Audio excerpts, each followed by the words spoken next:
Yeah. Unul tatuaj pe piele care spune bag probleme. În jurul unei femei pe piele colorează cicatrici și semne.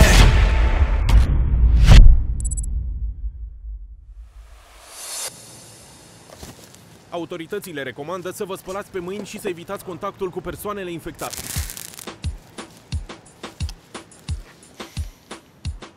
E groasă, bă, Costică. Da, mă, știu, eu simt așa un nod în gât. Nu mai scăpăm de asta. Ăsta e sfârșitul nostru, e clar. E sfârșitul lumii, oameni buni! Ce aveți, bă, cu mine? Cum, mă, tu ne sperii și tot noi avem ceva cu tine? Da, scuze, la mine e un reflex când vă mascați. N-am vrut. Bă, nu-i de ajuns că mor de coronavirus, mai mor și bătut înainte. Murim de ce? De corona? Păi nu despre asta vorbeați, că e grav, că e sfârșitul, că e apocalips. Nu, bă, teza la română, mă, n-am învățat nimic și ne căcăm pe noi. Suntem mâncați. Mâncați, ai auzit? Decât dacă nu copiem de la tine. Ia zi, învățăm, nu, Vivi. N-am avut timp, că am fost ocupat cu frica de coronavirus. Bă, nu ți-e rușine, bă, dita mai omul, ți-e frică de un virus atâta? Care atâta, mă, că e mai mic. Mai mic, ai auzit? Și mai vii și cu masca aia de bob. Ce treacu e aia, frate? Alo, ce face săracii? Vă protejați de virus?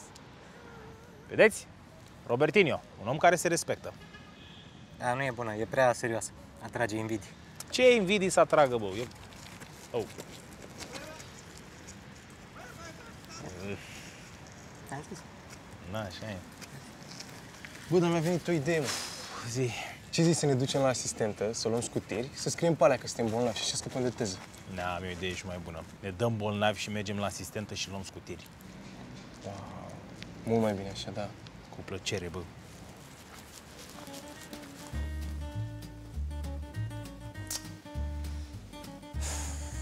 Iar a venit în cancelarea la de civică, că i-au luat radio de mașină, că vai de capul lui. Așa e cartierul, da. Da. Domn profesor, dar pe bune că am virusul ăsta și chiar nu pot să vin la teză. Ia uite, este temperatură normală. Da. Ai pe dracu să te ia, ai virusul Leni. Hai, marș la ore. Dar chiar nu se poate lua temperatura altfel. Ba da, se poate. Da, dacă se poate și așa. Domn profesor, să trăiți, avem și noi virus de ăștia și nu putem să dăm teza să moară mama. Aveți pe dracu să vă ia. Credeți că sunteți primii care încercați să scăpați așa? Adică vreți să spuneți că elevii se prefac că sunt bolnavi doar ca să nu dea teza? Eu nu cred, nu știu. Haideți, bă, băieți, că arătați destul de sănătoși. Ei, arătăm destul de sănătoși. Dă pe ăsta, face ok.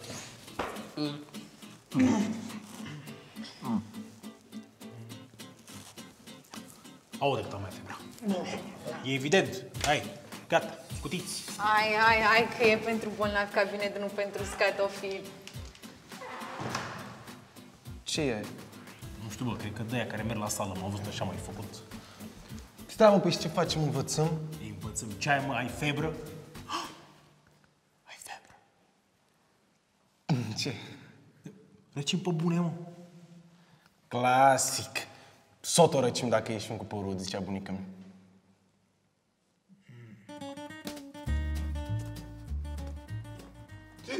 Puh!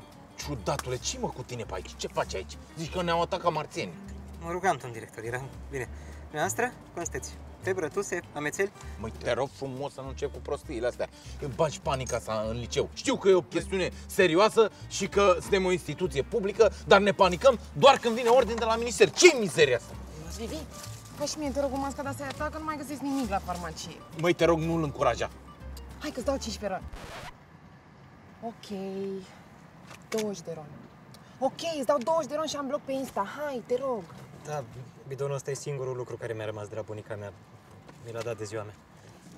Măi, dă-i încoace. Ia du-te de aici cu instantul ăsta, că oricum high five e cel mai tare. Hai, pleacă de aici! Pleacă! Pleacă! Măi, Vivi, tu știi că eu am așa niște bidoane de-astea prin cancelarie, nu multe, cam vreo 500, că mi-a fost lene să le reciclez. Da? Hai să facem o afacere.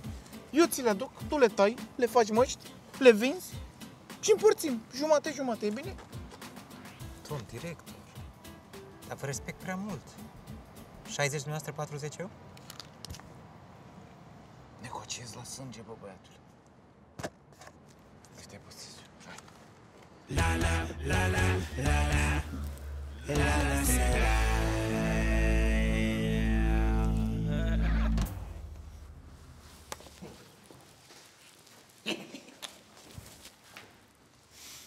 prost sunt eu că am ascultat de tine. Stai, mă, că mergea, dar trebuie să ne tragă curentul. Să tragă curentul. Alte idei mai ai?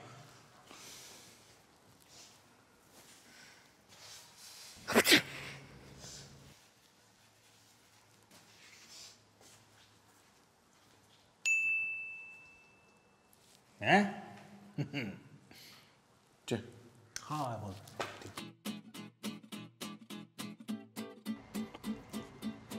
Nu? Nu-ți place pe albastru? Fucsia?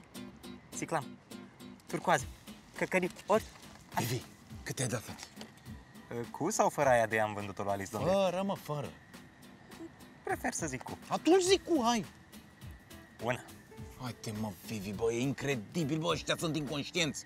Bine, mă ocup de marketing eu, dar facem altfel. 70-30. 80-20? Ok. Hai, mă.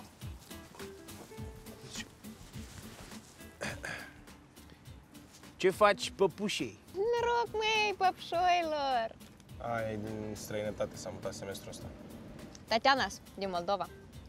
Dă-vă și brez la mine, hândrălăilor. N-am înțeles nimic ce a zis. Da, măcar n-arată semne ostile și pare că vrea să comunice cu noi.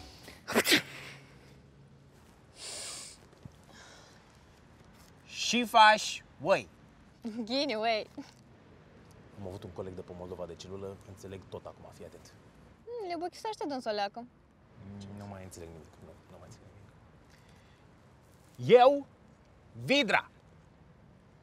Eu, Costi. Nu înțeleg, dar voi de ce vorbiți așa cu bine? V-ați spălit la bostan sau cum? Noi vrem...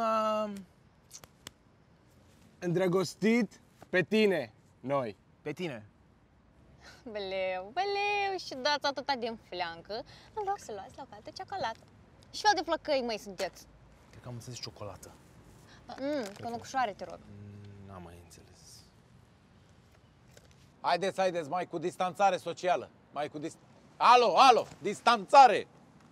Dragi elevi, astăzi facem cursurile aici în aer liber ca să nu stăm în aer închis. Deci, coronavirus, lexic. Astăzi vom învăța cuvinte noi. Scoateți telefoanele, ce aveți la voi și scrieți. Pneumonie, da? Pneumonie. Erupție cutanată. Este o inflamație sub forme de pustule. Veți avea mucus gros, galben, verde. Eczeme purulente, gangrenă necrozată. Ei bine, dragii mei, toate aceste simptome pot fi de la acest virus. Așa că puteți să nu aveți simptomele astea dacă vă protejați cu o mască, de exemplu, făcută de Vivi, care protejează și de 5G.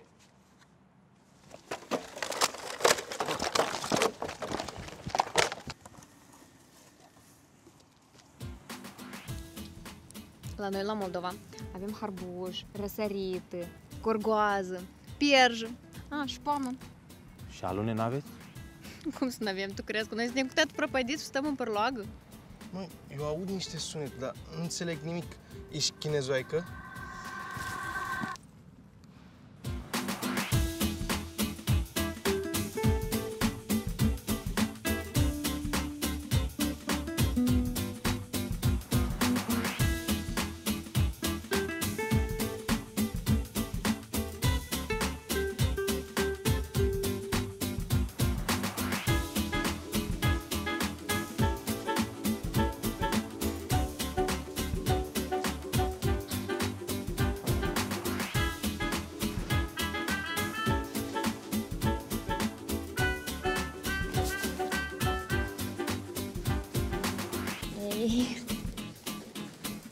Ei,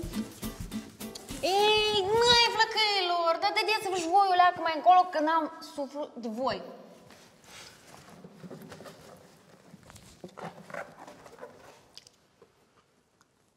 Dragă.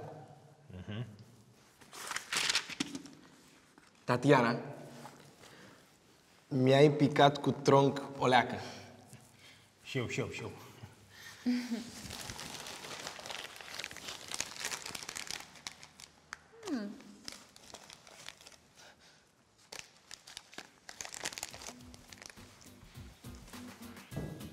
Dragi elevi, astăzi, la educație civică, Avem câteva întrebări din partea oamenilor din asigurări, care au creat pentru voi campania #Gata pentru viață, pentru a vă ajuta să fiți gata pentru viitor.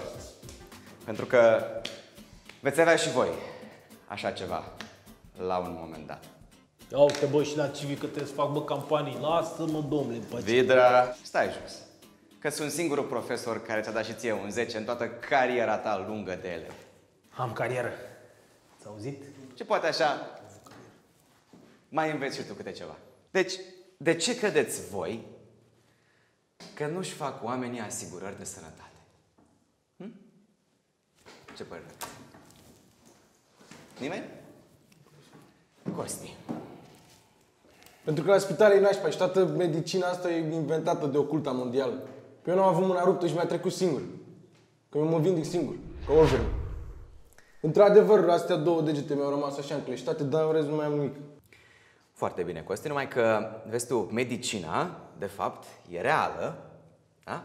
Și dacă te îmbolnăvești, nu trece cu supă sau cu puteri imaginare de Wolverine, da? Și uneori o să ai nevoie de îngrijire medicală, nu știu, pățești ceva, nu mai treci tu pe la caserie. Totul se rezolvă, ei plătesc pentru intervenția ta. Tot ce trebuie să faci tu este, la sfârșit, să n-ai o mână mai lungă ca alta sau mai știu eu ce, să fii sănătos. Așa, și dacă ai o mână mai lungă și una mai scurtă, ce? Ridici mâneca la aia mai scurtă. Bun. Va trebui să vorbim la un moment dat și de asigurări de viață. Fărșoagă, eu tot timpul am vrut o relație între, dar nu cu dânsa în trânsa, o relație serioasă, dânsul, dânsa și cu dânsul. Atâta timp cât nu încrucișăm săbile, eu mă bag. Doamne, dar și pervers sunteți aici? Nu vă mai place păsărica? Eu nu mai pot. Băi, Tatiana, o singură chestie am vrut și noi de la tine, mă. Răceală, mă, atât. Gripă, pneumonie, ce ai prin casă să scăpăm de teză? Dar eu n-am rășeală și nici gripă, nici guturai și nici nu-s beteagă într-un fel. Eu fac așa pur și simplu că eu sunt alergică la nucșoare. Alergie? Adică? Uite ce le mai mănâncă. Spuneți, cum s-a întâmplat? Eu?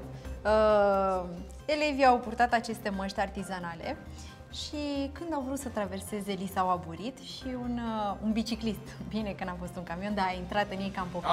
Alo, ce se întâmplă aici? A venit presa? Ce se întâmplă, domnișoare? De unde sunteți? De la Teleenciclopedie sau care-i treaba? Domnul director, în legătură cu incidentul. Ce incident, domnișoare? Imediat, cum e ceva legat de școală, la incidente știți să veniți, dar să ne lăudați și pe noi, că ce bine am gestionat pandemiile pe aici. Să știți că instituția noastră ia foarte în serios această epidemie și vom fi un exemplu exemplar de... El a fost creierul operațiunii, doamna reporteră, eu n-am nicio... Poftim? Mă iertați. Da, și imediat. Și dumnealor ce au pățit? Tot eu.